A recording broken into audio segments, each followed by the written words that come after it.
बिस्मिल्लाहिर्रहमानिर्रहीम। अस्सलाम वालेकुम। फ़िज़िक्स के हमने कल चैप्टर नंबर 6 के तकरीबन 4 न्यूमेरिकल्स कर लिए थे, ठीक है जी। और आज हमने क्या करना है, आज हमने उसके रिमेनिंग 4 करना है, ठीक है। कल जो 4 किए थे वो बहुत ज़्यादा इंपॉर्टेंट थे, आज के 4 इतने ज़्यादा इंपॉर्टेंट नहीं हैं, लेकिन अब एक एम बना लिया है कि सारे न्यूमेरिकल्स करने हैं तो फिर सारे करना है, ठीक है, कुछ इसमें छोड़ना नहीं है, ताकि तुमने बस क्या करना है, वीडियो देखनी है, जस्ट एक बार कॉन्सेप्ट क्लियर हो जाए, काम खत्म। उतार लोगे, छाप लोगे तो चीज़ और ज़्यादा समझ में आ जाएगी, ठीक है। Question number 5, what is the value of gravitational acceleration, यानी कि जी की वैल्यू क्या होगी एट अ डिस्टेंस ऑफ, दो पार्ट दिए हुए। Number 1, earth radius above the earth surface, यानी कि जब आप एच ले लोगे, आर ई जो सरफेस से ऊपर, और twice earth radius above the earth surface, और अगर मैं ट्वाइस ले लूं रेडियस ऑफ अर्थ तो क्या होगी, और अगर सिंपल आर ई लूं तो क्या होगी, ठीक है। निकालना क्या है, gravity in terms of height. आ जाओ सोल्यूशन पे, वही बात, eight earth surface G E की जो वैल्यू होती है वो होती है capital G M E upon R E का स्क्वायर, और अगर मैं बात करूं इन टर्म्स ऑफ हाइट तो जी ई की जगह पर एच आ जाएगा, G M E as it is रहेगा, और आर ई के साथ हाइट आ जाएगा, बिकॉज रेडियस ऑफ अर्थ के साथ हाइट जुड़ जाएगी, एंड देन स्क्वायर आ जाएगा, ठीक है जी। पहला केस कर रहे हैं, नंबर 1, h की वैल्यू हमें पता है क्या है, पहले केस में आर ई है तो h की जगह पर आर ई पुट कर देंगे, बाकी चीजें same, G H same, G M E same, R E same, plus h की जगह पर आर ई आ गया, और होल स्क्वायर है। R E variable same, add हो गया, 2 आर ई का स्क्वायर, 2 आर ई का स्क्वायर जब तुम खोलोगे तो बन जाएगा 4 आर ई का स्क्वायर। अगर मैं इसको 1/4 और multiply by G M E और आर ई स्क्वायर लिख दूं तो कोई मुजाहिदा नहीं है, कोई मसला नहीं है, काम सही है, ठीक है। ये G M E upon R E square हम जानते हैं क्या, कि ये बराबर होता है जी ई के, तो G H is equal to 1/4 G E, यानी कि अगर हाइट, सिंपल हाइट पे ग्रेविटी, तो हम 1/4 ग्रेविटी ऑफ अर्थ के होगा वो, ठीक है। इसका पार्ट 2 देख लेते हैं अब हम।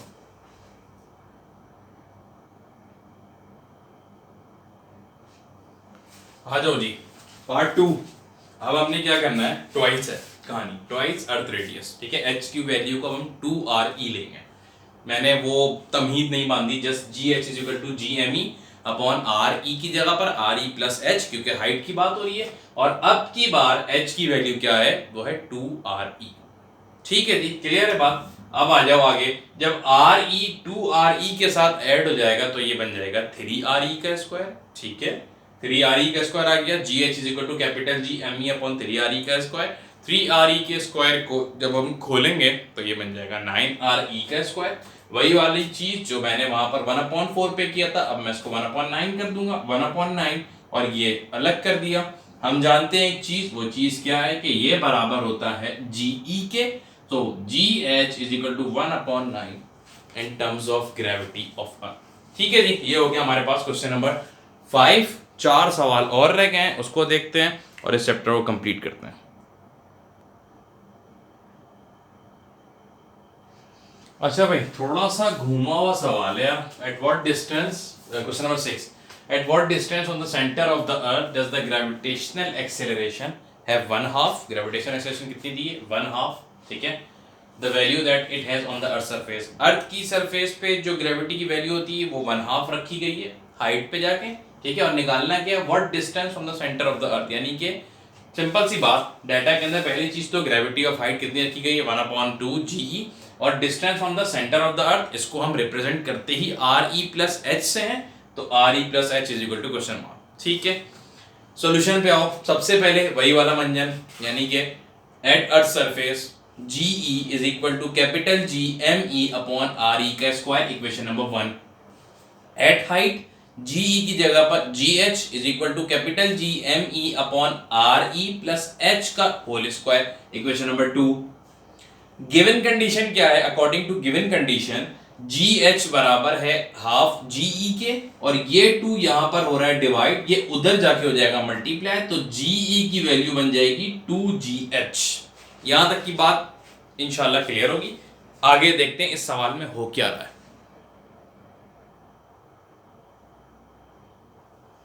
नाउ दोनों इक्वेशन बना ली थी, जीई की वैल्यू भी बता दी थी कि 2GH के बराबर है। अब क्या करना है, अब छोटा सा काम करना है, डिवाइड इक्वेशन 1/2, इक्वेशन 1 को रखो ऊपर, इक्वेशन 2 को रखो नीचे, ठीक है। तो क्या होगा, GE upon GH is equal to पहले इक्वेशन 1 की वैल्यू GME अपॉन RE का स्क्वायर डिवाइडेड बाय इक्वेशन 2 की value GME upon RE plus H का स्क्वायर। बचपन से पढ़ते हुए आ रहे हैं, जब डिवाइड का साइन मल्टीप्लाई होता है तो इसका डिनोमिनेटर ऊपर आ जाता है और ऊपर वाली चीज नीचे आ जाती है। सिंपल काम हो गया, GME से GME कट गया और RE स्क्वायर इसके नीचे रह गया और RE प्लस H का स्क्वायर इसके नीचे रह गया। ये अगली चीज बन गई। हमें एक चीज पता है और वो क्या है, वो ये है कि GE बराबर है 2GH के, तो GE की जगह पर 2GH और बाकी चीजें सेम, GH से GH कैंसिल, बचा 2, बाकी चीजें सेम, RE प्लस H का होल स्क्वायर अपॉन RE का स्क्वायर। स्क्वायर हटाने का सबसे टिकाऊ तरीका square root on both sides लगा दिया, अंडर रूट 2 स्क्वायर रूट से स्क्वायर गया, बचा RE plus H upon RE is equal to under root 2 का स्क्वायर होता है 1.41, ये RE यहाँ डिवाइड वहां जाके मल्टीप्लाई, तो RE प्लस H की वैल्यू आ गई 1.41 RE। ये हमारे पास इसका आंसर है, ठीक है जी। ये हमारे पास हो गया क्वेश्चन नंबर 6, 7, 8, 9, 3 क्वेश्चन रह गए, फटाफट करते हैं।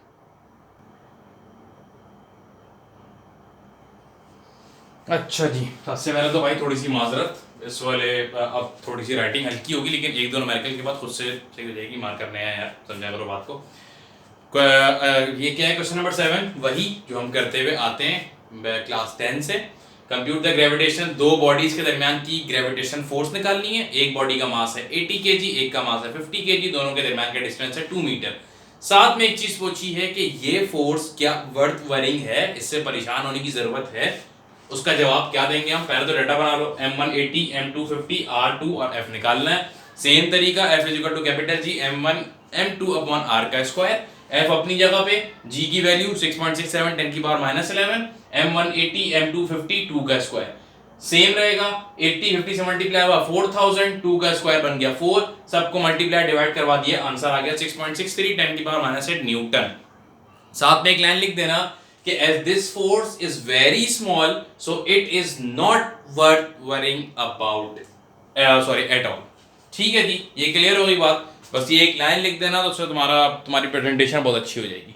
ये हो गया क्वेश्चन नंबर 7, दो न्यूमेरिकल्स इस चैप्टर के बाकी हैं। सो भाई आहिस्ता आहिस्ता एंडिंग की तरफ जा रहे हैं। क्वेश्चन नंबर 8 बहुत आसान काम है, मास ऑफ प्रोटॉन दिया हुआ है, मास ऑफ इलेक्ट्रॉन दिया हुआ है, दोनों के दरमियान का डिस्टेंस दिया हुआ है, निकालना क्या है, वही ले देंगे F। ठीक है, M1 1.67 10 की पावर -27 kg, M2 9.1 10 की पावर -31 kg, R दोनों के दरमियान का डिस्टेंस 0.53 10 की power -10 metre. What is the required, हमारे पास क्या है, F है, वही F की value sorry formula capital G M1 M2 upon R का स्क्वायर, वही F की वैल्यूज को पुट करते जाओगे और आखिर में आंसर आ जाएगा 3.61 10 की पावर -14 न्यूटन। मैं फर्दर इससे अगले स्टेप में कर नहीं रहा, इतना तुम लोग को समझ में आ गया होगा, तो यकीनन हमें ज़्यादा मजीद मेहनत करने की जरूरत नहीं, इसको एक बार देख लेना क्योंकि कुछ भी आ सकता है पेपर में। ठीक है जी, लास्ट क्वेश्चन और उसके बाद चैप्टर एंड। चलिए जी, अल्लाह अल्लाह खैर से अल्लाह। चैप्टर का आखिरी सवाल, एक मोहतरमा, मास उनका बहुत कम था वैसे 45 kg, ठीक है, is standing on a scale in an elevator, सीढ़ी से ऊपर जा रहे थे एलिवेटर से, the elevator accelerate with a constant of acceleration 1.2 metre per second. दो चीजें मिल गई, मास भी मिल गया और एक्सीलरेशन भी मिल गई। What is the woman weight as measured by her in the elevator, उनका वेट क्या होगा, यानी कि F और साथ में W लगा दो।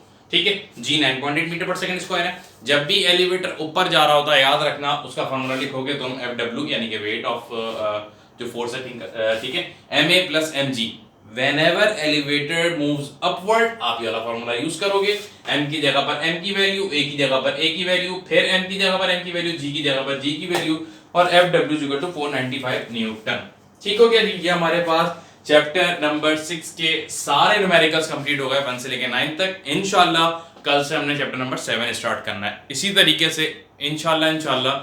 और रमजान से पहले कोशिश करेंगे कि फर्स्ट ईयर की फिजिक्स के सारे न्यूमेरिकल्स कंप्लीट करें और फिर रमजान में थोड़ी वीडियो ज़्यादा बनाने का मुझे खुद भी टाइम मिलेगा। ठीक है, तो मैं उसमें फिर मैट्रिक 9 फर्स्ट ईयर इन तीनों का मिक्सचर करूंगा।